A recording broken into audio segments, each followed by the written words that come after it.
Hello and welcome to the Cynical Optimists Extra. I'm Hannowink. And I am NGM. And this is the first video that we are recording in the same room. It's a revelation. We're recording in my half of the Cynical Optimist studios. He chauffeured me over here in true style. Tell us why we're here, Phill. We are here because this week was Comic-Con in San Francisco? San Diego? San Diego. San Diego. And that's where all the comic book film producers, and the comic book companies themselves will meet up and reveal all their new details about the upcoming year. Mostly in recent years, it's been about which superhero films are coming up, which led to a bunch of new trailers. We have a new trailer for Suicide Squad. Awesome. We have a new trailer for Batman v Superman, which I still find funny that Batman has kicked Superman from the front. He's the first name. Yeah. And when you see that trailer... It's Superman's film, and yet it's mostly Batman. And when you see the trailer, it feels like Superman should be the first name based on the trailer. Do you think? Because it showed more Bruce Wayne than... But it shows it being like day versus night and this kind of thing. True, yeah. And Batman's very shown to be almost the antagonist. But go watch it yourselves and get your own opinions. Trailers do look very good, both for Suicide Squad and Batman vs Superman. The last trailer was quite disappointing for Batman vs Superman, whereas this one felt a lot more awesome. Felt a lot more like a film you'd want to see. Absolutely. Rather than a film that you might watch if it's on an aeroplane you're on. Now the problem is, Phill hasn't... Because this is these are two upcoming films in DC's new cinematic universe, it would make sense that both of us have seen the first film in DC's cinematic universe, which Phill hasn't. Nope. Man of Steel, the film that started this universe. I'm not a big fan, which I'll explain why in our review section after we've watched it. This is like the Iron Man, essentially. It's the first film meant to set up a universe, and Phil's going to watch it. We're going to watch it. We're going to explain our reactions and why we don't like it, why we do like it, etc. Yeah. That's essentially why we are here today, so Phill can catch up before all these new DC films start coming out. And we thought we might as well record it as well, because... I mean... we've got a week off, but because you're such a dedicated fan base... Because we were getting withdrawal from making videos. We were sat there like, we've got nothing to edit. And we were scratching, and we just couldn't get that itch of video making out of our system. No, exactly. So. There is a week on specifically about the upcoming DC Cinematic Universe films. And we'll go into more detail about the trailers. We'll go into more detail about the trailers and the future films. This video is mostly going to be Man of Steel related, with probably some references and using these trailers to support our points that we're making about this film. So yeah, don't worry if we don't go into too much detail about films that aren't Man of Steel, because it's coming up. I think we've got all our topics planned for the rest of the season. We have. We're organised like that. Well, Phil's organised like that. So that's about it from us. We'll see you in 2 hours, but thanks to the beauty of editing, you only have to wait for one title card. Yeah! Right, welcome back. It's been a long time for us, not so much for you. Yeah. Phill has now seen Man of Steel. Man of Steel. Phill, initial thoughts? There was a potential for a good film there. Like, there were many good bits, but unfortunately there was also a lot of whys. Yeah. Why did you do that? And very strange editing or directional choices. Like shaky cam in scenes which should really have static shots or panning shots or just something else. It's irritating, isn't it? Because a shaky shot is meant to indicate that someone might be there filming it on their phone or something. Or if it's to evoke a sense of panic or disorientation, but they used it for just normal conversations. Wasn't it like Cloverfield, like the monster movie that was like completely filmed on a phone? That makes sense for that to have lots of shots. Or like Chronicle, which is again sort of that's fine, that works. But this, it's like a conversation, like on a farm. Like, oh right, so you're gonna get these crops sorted for the winter, and it's just like shaky cam, shaky cam, shaky cam. Shake. Now you know that this scene is epic. This very basic conversation. It was last time I watched it. It was the only time I've nearly walked out of a cinema. It was it's an irritating film. I hated it. This time I hated it less. In fact, I thought, again, like you said, it's potentially good. But again, like, they had good footage there, and then the editors got it and they went, right, some good footage there. Let's make half of the film with this good footage and let's just do the rest in CGI crappery. That's why you don't make your editors work Christmas Day. I think to be fair, they did get their own back on the directors. They did insert those phallus-like objects near the beginning of the film. Well, like I said, if you're going to imprison someone, it's like that's like the greatest criminal justice system. It's like, if you break the law, we enclose you in a giant dick and fire you into a black hole. Into a black hole as well. Yeah. Oh dear. So that was a redeeming feature, because that's so fun. In fact, there were a lot of funny things, but not necessarily scenes you're supposed to find funny. No. Like some of Zod's faces were just. And every time Superman stopped Zod from doing something, he always came from the same side with his Superman pose and just kind of took him out. The two fists, just yeah. like, no! And there's a bit in the film, like, bear in mind, we're doing this reactions videos probably with complete spoilers. The film's been out for a while, and you're probably only watching this because you've seen the film yourself. Like, if you don't want any spoilers, I'll say right away, Well, if you're interested in seeing the rest of the DC films, it's probably worth watching just for context. If you're not, and you don't care about the whole continuity thing, then 1, stay around for spoilers, and 2, just don't bother. I mean, there's no post-credit scene. There isn't any. It's not quite as setting up as the first Iron Man film. No. But also, I felt the first Iron Man film was, its self-context was a lot better than Man of Steel. As a self-contained film, it was a lot better. Oh yeah. I mean, I don't get it as well. When we were watching the film, I looked up the budget for Man of Steel, which was what, $225 million. 225 million, and the first Iron Man was 140 million. 140 million. That is US dollars. Like, this how Man of Steel cost that much more than Iron Man, and the CGI was shite. Yeah, Iron Man flying through the air, you could believe, because like, I think it was again to do with like the way they chose to use the camera and the CGI and have it like shake about a lot. But Iron Man, he'd have just the camera angles were just kind of following him in flight. I know it's without easier. any kind of fanciness. I know it's easier to replicate materials like metal and stuff when doing CGI than a human face, but that much more money to make than Iron Man, and the every effect looked dated. Like, even when the tanks blew up in Iron Man, it's just like, it looked real, whereas all the explosions in Man of Steel didn't.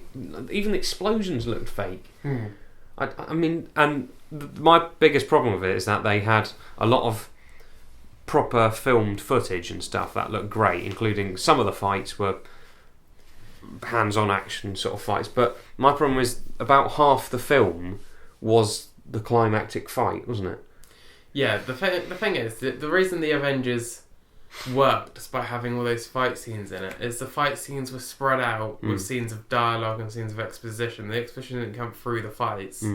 Man of Steel doesn't really give you the break for the audience to like calm down, get back rested again before the next fight. So you're just on this kind of constant, if you want to call it like an adrenaline high from getting all this action going on.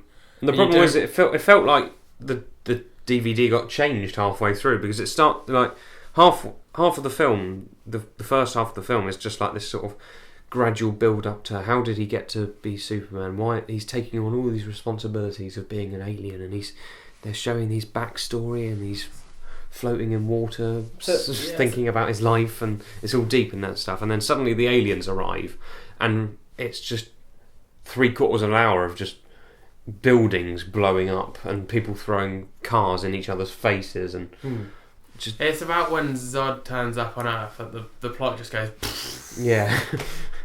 We didn't think this was going to happen yet. We planned more for the first act. So we're just going to stretch out this final battle.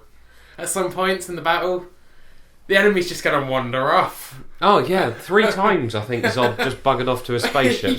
His spaceship just conveniently appears. Yeah, I'll see you in another city, flies mate. away. We're done here. I want a bigger city. His spaceship has the power to shoot down Superman quite easily, but it only actually fires its gun a few times. It's like they're paying per bullet. Who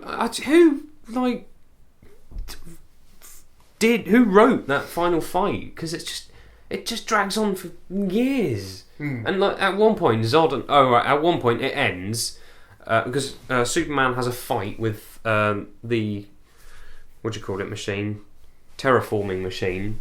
He has a fight with a terraforming machine. That genuinely happened.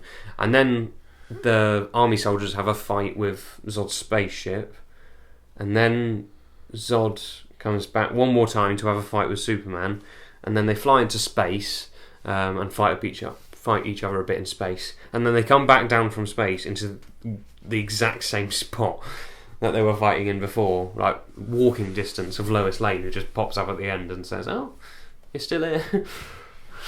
I mean, that's rather impressive when you get knocked up to space and then come all the way back down to the exact same location. Exactly. Considering the scale of the Earth. Oh, I know. I hate that fight. They're just very, very poor decisions in terms I'm sure there is a way of doing a live action Superman fight. Yeah. And have it look good. Yeah. Because, I mean, even if they're flying, you could sort of... Some films in the past, like... I can't think of any particular examples, but it's the fact that they were 2 CGI bodies just throwing things at each other. And all the blur effects. Exactly. I mean, CGI, obviously, yes, I appreciate it. It can be used to very good effect, even for, but, I mean, why didn't they have the 2 actors suspended in harnesses against a green screen background or something? Like, that would have worked better, because, I mean, you could have them on wires sort of going around punching each other and stuff, and that would have looked better, because CGI bodies are very difficult to generate, so why do it if you know it's going to look crap? Like, they could have just suspended the 2 actors and they could have been having a proper fight, which would have made the fight grittier and more believable. Because, as I say, when you don't believe the characters are the same characters, when they just look like rubber, like, toys... Getting smashed into each other, you really lose all the character of it, don't you? You can't root for anyone. Which rubber character am I going to root for? A handful of bits in the plot where you're like, why does that happen? Why does that happen? Like, there's a scene where Zod turns up at Superman's childhood home, as threatening his mum, and then Superman comes up and knocks Zod out of the way, and they go off to have a mini fight, and apparently all of his men that he had there, threatening Superman's mum, just put her down and walk away. Yeah, because she's fine when she turns up again 20 minutes later. She turns up later and so presumably when Superman and Zod went off and had that little mini fight, they chilled at the Kent household. Or they just kind of awkwardly shuffled away. It's wouldn't you keep a hostage in that kind of situation? Not be like, well, we're sorry for imposing. He gets this way. Why did they bring Lois onto that spaceship as well in the first place?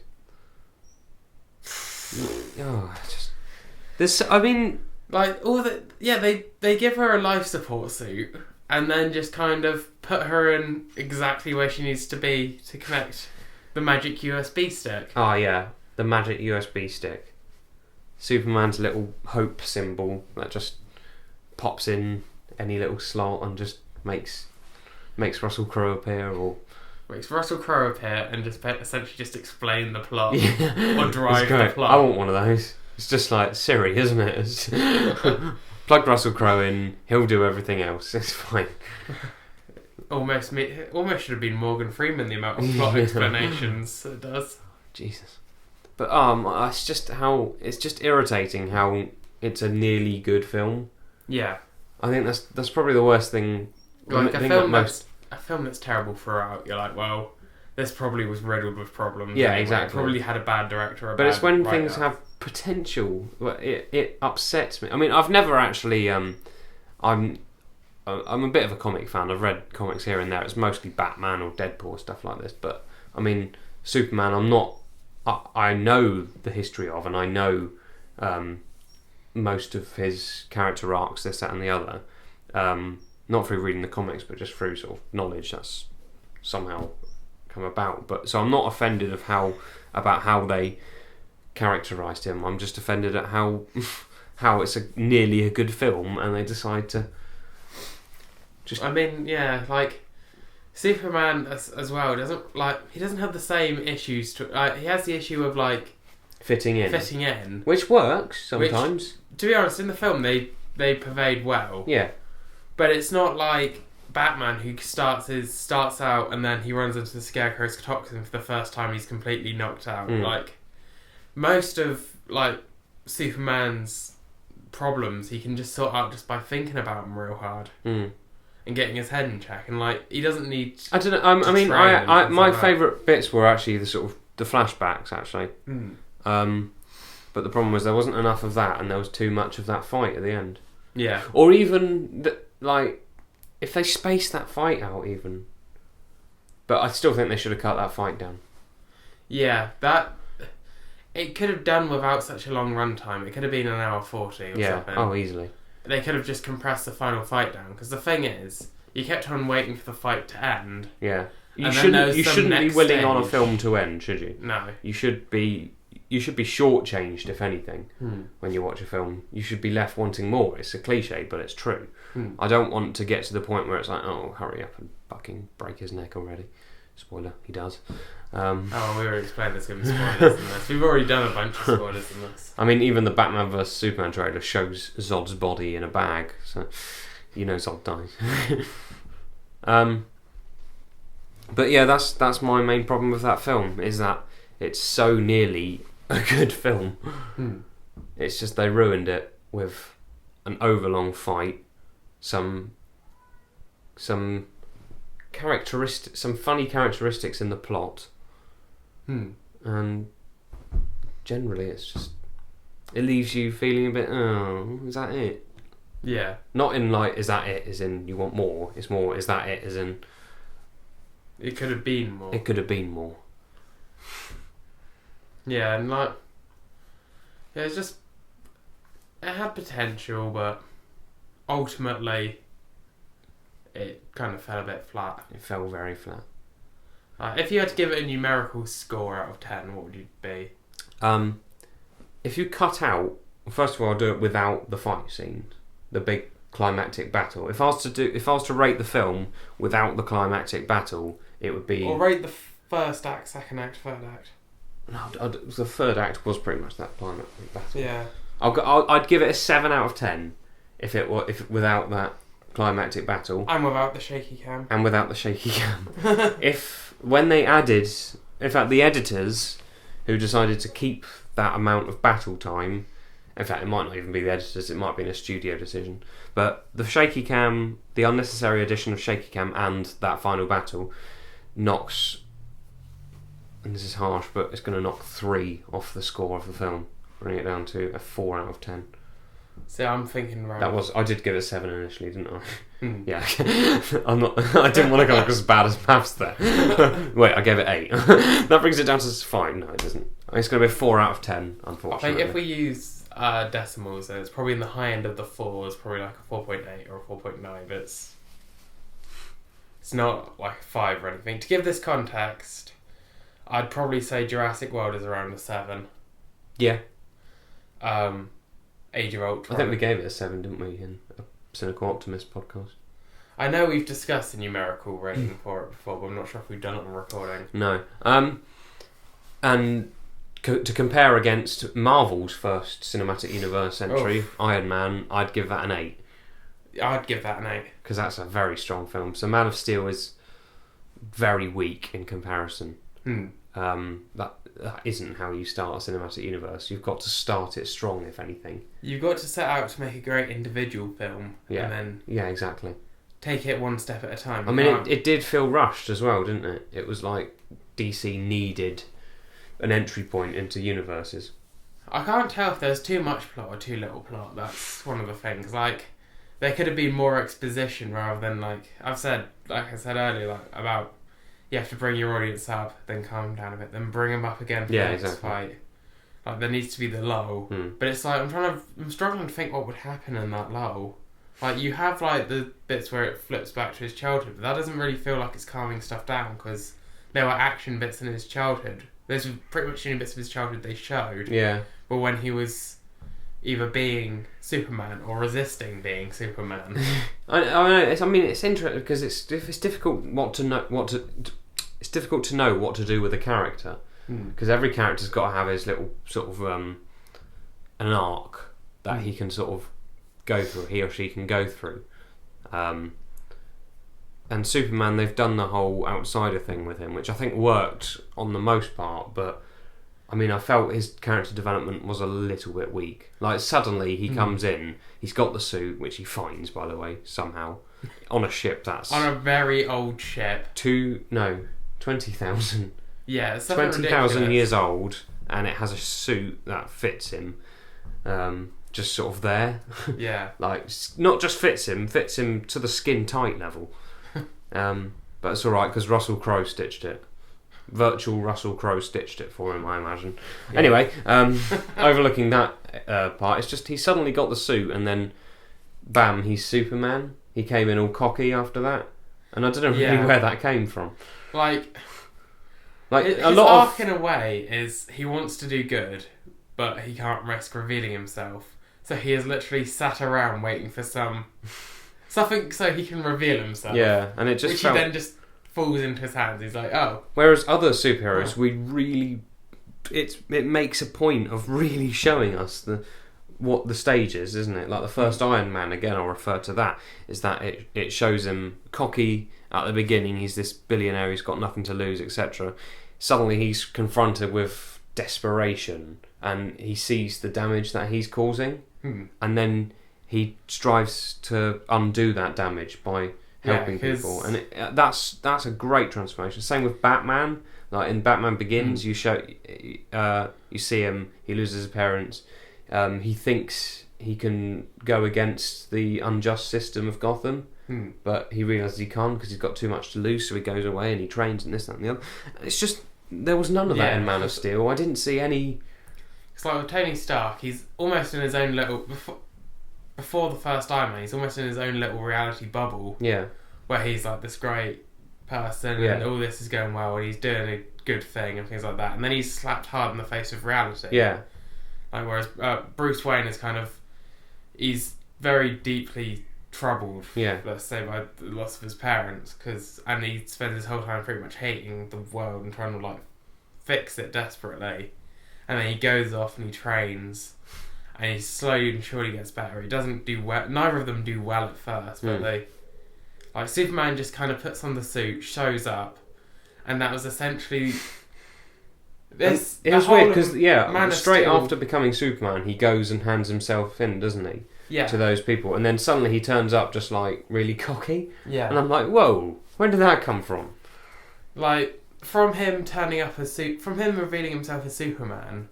To him killing General Zod must have been a period of about 2 hours because all of that happens back to back. Yeah. So he wasn't even. Yeah, it wasn't oddly paced. Isn't it? Yeah. There's a lot of faults with this film. In fact, having discussed that, I might knock it down to a 3. Actually. No, I'll stop. The longer this review goes on, the more it will also, drop. I hated this, so it's going down to a 2. Generally, it's a weak film, but with potential. And in its defence, it is setting up a universe, sort of. I mean, it's not too much of a defence considering there wasn't much universe stuff there apart from the reference and wink. Yeah, good point. But I mean, yeah, actually, I don't know what I was trying to say. I was trying to think of something in its defence, but I can't really. In its defence, it made money to be able to set up a DC universe where Green Lantern failed.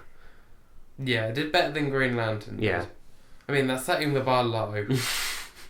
That's very low. It's better than Green Lantern. It's better than a punch in the face. But having watched that, I sort of want to go and watch Batman Begins now, which isn't related at all to this new universe that they're setting up. No.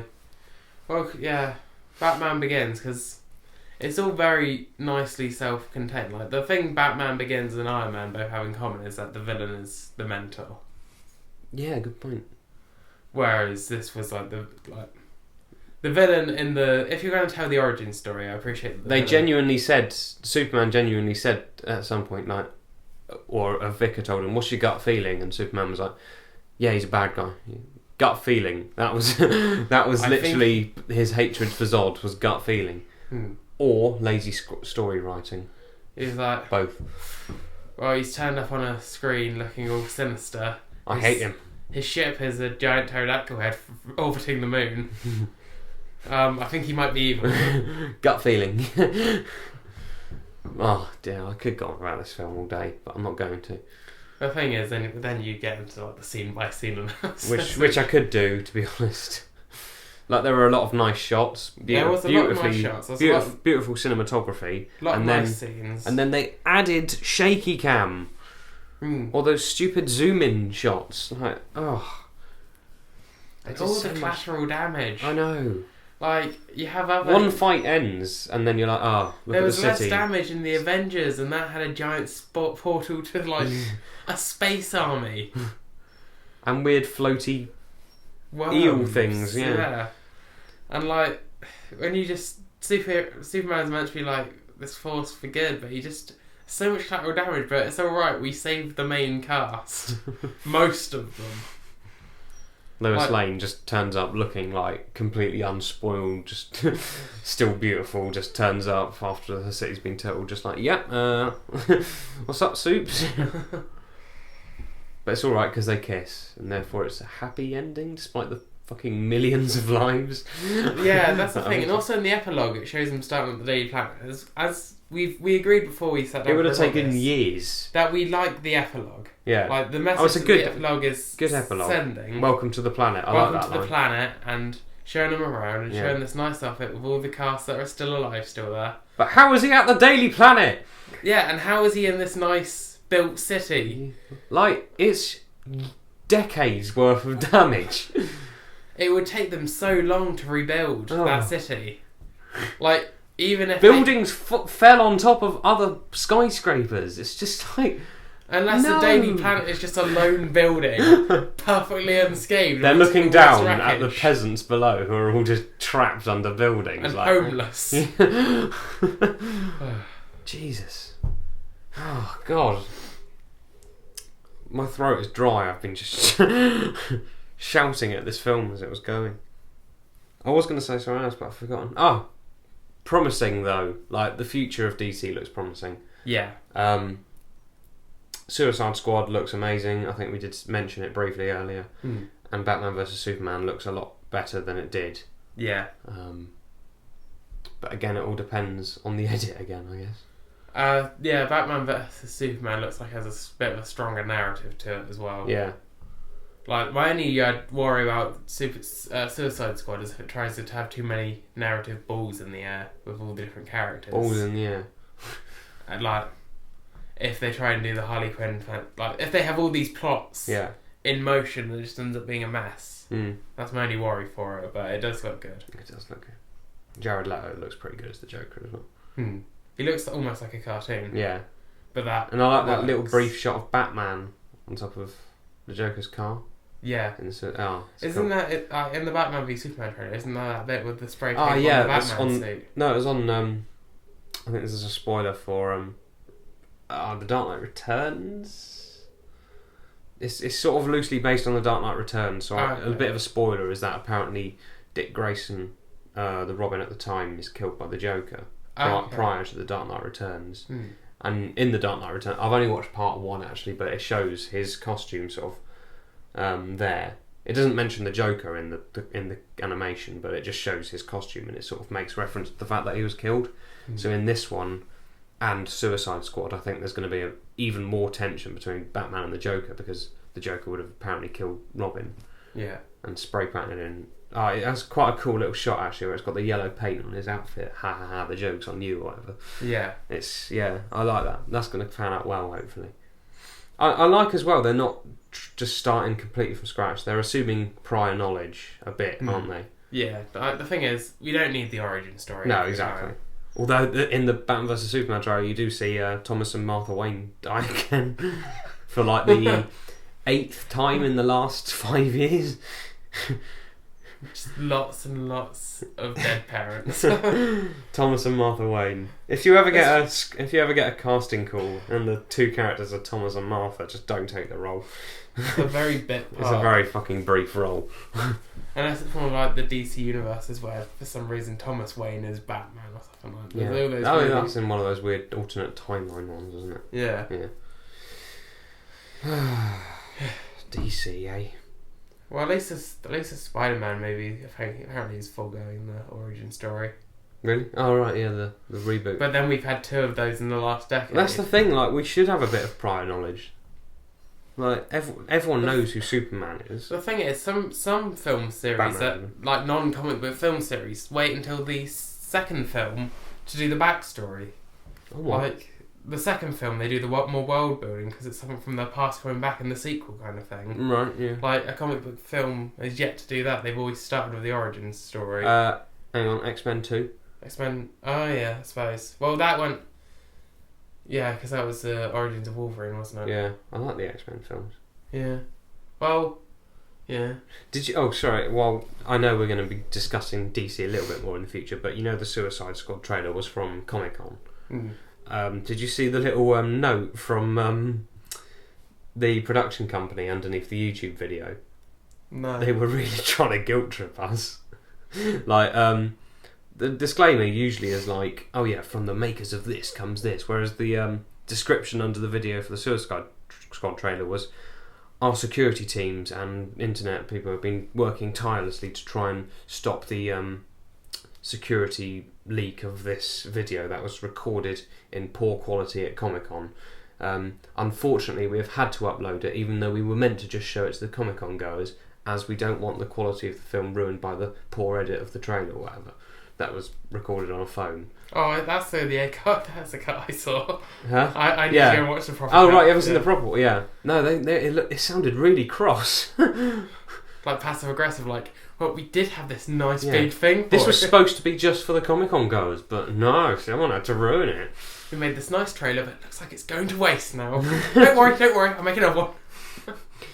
So, yeah, sorry, Warner Brothers. It is Warner Brothers, isn't it? Yeah. I mean, you need to expect that people are slightly dickheads like that. They will, if you're doing a public booth showing of stuff. I mean, like I think I watched it before they released it officially, and so did you, as you say.